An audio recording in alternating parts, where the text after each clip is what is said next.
Sobreviví a una relación que casi me destruye. Pensé que había encontrado al hombre de mi vida. Entré en la historia más dolorosa de mi vida. Esta es una historia real. Esta es mi historia con un narcisista. Aquella noche le dio nombre a mi libro. Después de una discusión violenta, Miguel se fue solo a su velero. Había bebido, la noche era completamente negra. Al principio sentí alivio, por fin silencio. Pero después llegó la angustia. Yo conocía el mar, sabía que un hombre borracho, solo en un barco, podía morir. Entonces salí hacia la playa. A lo lejos, en la oscuridad, vi una pequeña luz, su velero. Lo llamé, no hubo respuesta. Y entonces el pánico empezó a subir. Hay algo que tienen que entender. Siempre tuve un terror absoluto al agua negra de noche. No una pequeña incomodidad, un verdadero terror. La idea de no ver lo que había debajo de mí me paralizaba. Toda mi vida había evitado nadar de noche, pero aquella noche me lancé al agua. El agua estaba helada, negra, invisible. Cada movimiento era una lucha contra mi propio miedo. Mi mente gritaba, ¡vuelve atrás! Pero algo más fuerte me empujaba a seguir avanzando. Porque cuando amas a alguien, a veces cruzas tus propios límites por esa persona. Nadaba hacia esa pequeña luz en medio del océano oscuro. 200 metros de miedo. Y cuando finalmente subí al barco, temblando, agotada, Miguel me miró con frialdad y me dijo, «Me estás acosando». En ese instante entendí algo. No estaba nadando solamente en la oscuridad del océano, estaba nadando en la oscuridad de su alma. Y aquella noche, algo dentro de mí empezó a morir. Pero algo más también empezó a nacer. Pero para entender todo hay que regresar al principio. Para entender cómo empezó todo, tengo que volver a aquella época de mi vida. Vivía en una pequeña isla del Pacífico. Era un lugar hermoso. El mar, la naturaleza, la tranquilidad. Mi hija ya era adulta, tenía su propia vida. Y yo creía que la mía también estaba construida sobre bases sólidas. Pero a veces una vida puede derrumbarse poco a poco sin que uno lo vea venir. Primero llegó una tragedia, después otra y luego otra más. En menos de un año, la familia de mi marido fue golpeada por varias pérdidas dolorosas. El hombre fuerte que yo había conocido empezó a desaparecer. La depresión se instaló en nuestra casa. Al principio fue el silencio, luego llegó el alcohol. Yo era terapeuta, y como terapeuta intenté ayudarlo. Lo escuchaba, lo acompañaba, buscaba las palabras correctas, las soluciones, la esperanza. Durante un año luché por salvarlo, porque cuando amas a alguien no lo abandonas cuando está sufriendo. Pero hay una diferencia entre acompañar a una persona y hundirse con ella. Un día comprendí que yo también me estaba rompiendo, y entonces ocurrió algo que nunca imaginé. Descubrí sus infidelidades. Recuerdo perfectamente aquel momento, el calor, la luz entrando por las persianas y un silencio extraño. Un silencio que me dijo que nada volvería a ser igual. Algo se quebró dentro de mí, y fue en medio de esa niebla emocional cuando encendí mi ordenador. No buscaba amor, no buscaba una nueva relación, solo buscaba una salida. Y entonces vi un nombre extraño en un foro de psicología, Portobello. Sin saberlo, acababa de dar el primer paso hacia la historia que cambiaría mi vida. Después de aquel clic, empecé a hablar con Miguel. Al principio eran solo mensajes, conversaciones sobre psicología, sobre la vida, sobre nuestras heridas. Nada más, o al menos eso creía. Miguel me contó que llevaba más de 20 años casado y que en todo ese tiempo casi no había existido intimidad entre él y su esposa. Aquella confesión me sorprendió. Para mí era difícil imaginar una vida así. Poco a poco empezamos a escribirnos cada vez más, cada día, cada noche. Y entonces descubrí algo inesperado. Su esposa sabía que hablábamos, incluso participaba en el mismo foro. Ella conocía mi existencia y de alguna manera parecía tranquila. Yo era una mujer que vivía al otro lado del mundo, una extranjera, sin peligro. Al menos eso era lo que ellos pensaban en ese momento. Mientras tanto, mi propia vida seguía derrumbándose. Mi matrimonio estaba roto, yo estaba agotada. Y Miguel se había convertido en una presencia constante, una voz que aparecía cada día. Una voz que escuchaba, una voz que comprendía, o eso parecía. Entonces tomé una decisión. Viajaría a Francia para conocerlo. No pensaba abandonar mi vida, no pensaba cambiar mi destino. Me repetía que era solo un viaje, solo una escapada, solo unos días para respirar. Creía que mi matrimonio todavía podría sobrevivir. Creía que aún tenía el control de mi historia. Pero estaba equivocada, porque no estaba abandonando un barco que se hundía. Estaba subiendo a un avión que me llevaba directamente hacia una telaraña. Después de 20 horas de viaje, por fin llegué. Recuerdo el olor del aeropuerto, el café, el queroseno, el cansancio acumulado en cada músculo de mi cuerpo. Y al otro lado de las barreras estaba Miguel. Era la primera vez que nos veíamos. Y para ser sincera, no sentí ningún flechazo, ningún terremoto emocional, ninguna de esas escenas románticas que muestran las películas, solo curiosidad. Por fin tenía delante de mí al hombre con el que llevaba meses hablando. Pero había algo que sí recuerdo, su mirada. Me observaba como si hubiera estado esperando ese momento durante años, como si yo fuera alguien extraordinario. Y después de todo lo que acababa de vivir, aquella mirada resultaba agradable. Miguel me acompañó hasta el hotel. Yo solo quería una cosa, dormir.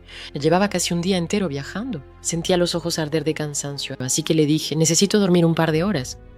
¿Podrías salir a dar un paseo mientras descanso? Sonrió y dijo que sí. Cerré la puerta, me tumbé en la cama y me quedé dormida casi de inmediato.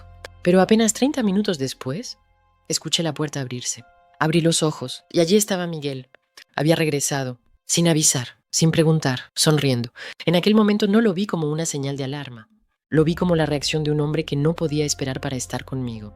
Pero con el tiempo comprendí algo. Hay personas que no respetan tus límites porque ni siquiera los ven. Y aquella puerta que se abrió aquella tarde era solo la primera de muchas.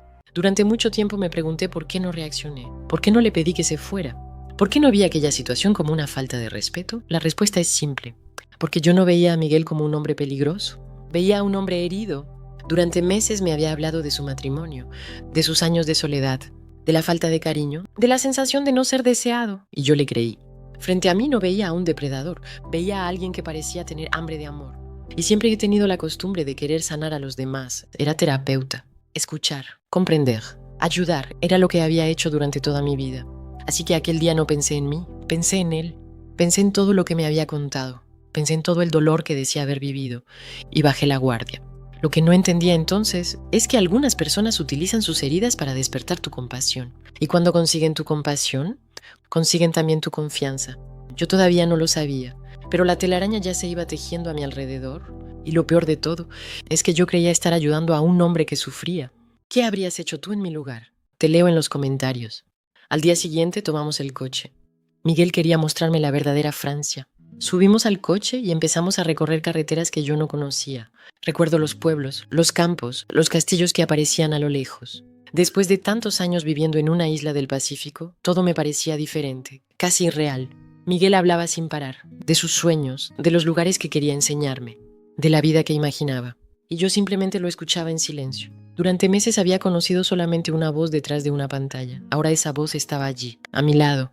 Recuerdo que me sentía tranquila, como si por fin hubiera dejado atrás una etapa difícil de mi vida, como si el futuro volviera a estar abierto. Pero también había algo que no entendía. Miguel parecía necesitar que todo ocurriera muy deprisa. Los proyectos, los planes, las promesas, todo parecía avanzar a una velocidad que me sorprendía. Yo intentaba seguir el ritmo y me decía que quizás era normal, que después de tantos meses hablando, era lógico que estuviera entusiasmado. Hoy sé que cuando una relación sana comienza, hay tiempo. Tiempo para descubrir, tiempo para dudar, tiempo para respirar.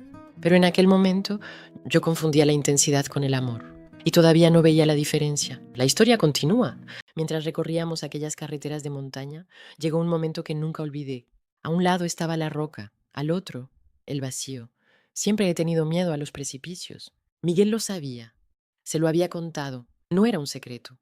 No era algo difícil de entender. Era simplemente uno de mis miedos. Recuerdo mirar por la ventanilla, sentir cómo mi cuerpo se tensaba y esperar casi de forma natural que él lo tuviera en cuenta. Pero no ocurrió. Seguimos adelante. Como si aquello no tuviera importancia, como si mi incomodidad fuera invisible. En aquel momento no discutí, no protesté, hice lo que había hecho tantas veces en mi vida, me adapté, me convencí de que no era para tanto, de que estaba exagerando. Hoy sé que el problema no era el precipicio, ni siquiera el miedo, el problema era otro. Miguel conocía algo importante para mí y simplemente no lo tuvo en cuenta. A veces las señales más importantes no son las grandes heridas, son esos pequeños momentos en los que descubres que lo que sientes no ocupa espacio en el mundo del otro. Yo todavía no lo entendía, pero aquella fue una de las primeras señales. La historia continúa. No te la pierdas. Durante años pensé que aquella escena no tenía importancia. Al fin y al cabo, solo era una carretera, solo era un precipicio, solo era una incomodidad.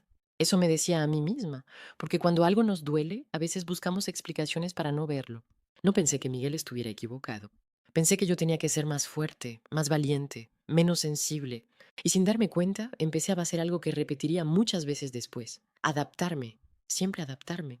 Si algo me incomodaba, me convencía de que podía soportarlo. Si algo me hacía daño, me decía que no era tan grave. Si una necesidad mía no era escuchada, intentaba necesitar menos.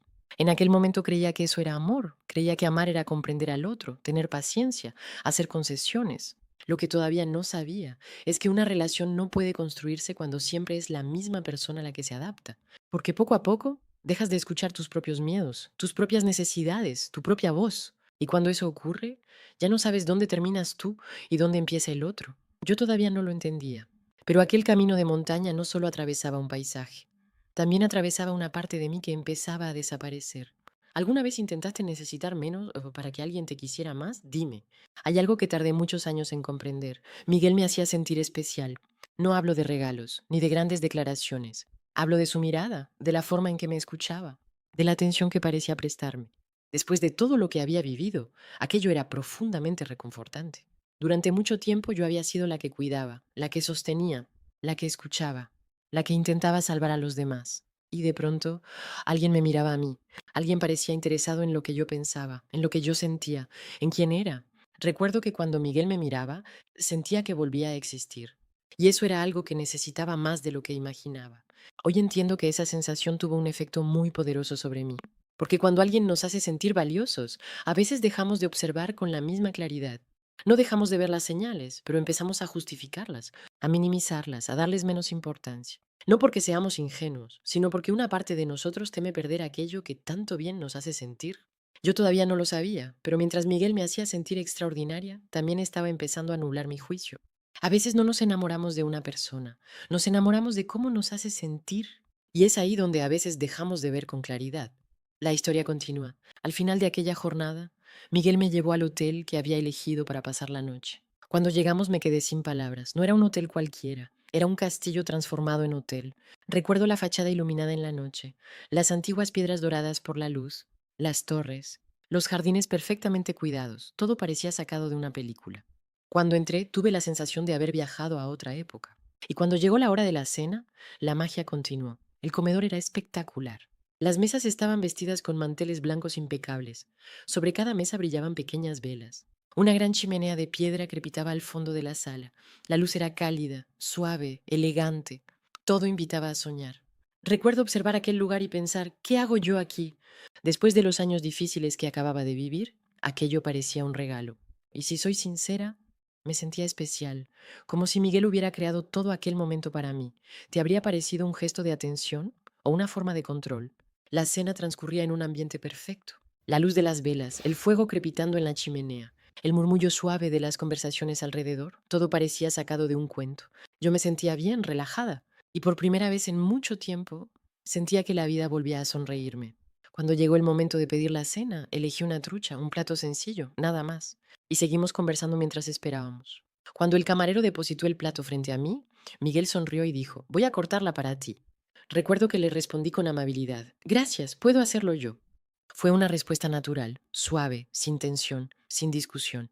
Pero en ese instante ocurrió algo extraño. Solo duró una fracción de segundo. Una pequeña expresión cruzó su rostro, una especie de contrariedad, como un movimiento de retroceso, como si mi respuesta no hubiera sido la que esperaba. Y entonces vi algo en sus ojos, una mirada tan fugaz que casi desapareció antes de que pudiera comprenderla. Hoy me resulta difícil describirla. No era ira, no era enfado, era algo mucho más sutil. Pero recuerdo perfectamente la sensación que me dejó. Mi intuición lo percibió. Durante un segundo, solo un segundo, y luego lo dejé pasar, porque la noche era hermosa, porque estaba en un castillo, porque quería creer en Miguel, y porque cuando deseamos que una historia funcione, a veces encontramos una explicación para todo aquello que no encaja. Hoy sé que las señales más importantes rara vez llegan como grandes alarmas. A veces aparecen en una mirada, en un gesto, en un instante tan breve que resulta fácil ignorarlo. ¿Tú habrías prestado atención a esa mirada o la habrías olvidado como hice yo? Durante mucho tiempo pensé que Miguel estaba fascinado por mí, y era cierto, pero no por las razones que yo imaginaba. En aquella época yo era una mujer independiente, vivía sola en una isla, tomaba mis propias decisiones, había construido mi vida a mi manera y me sentía cómoda conmigo misma.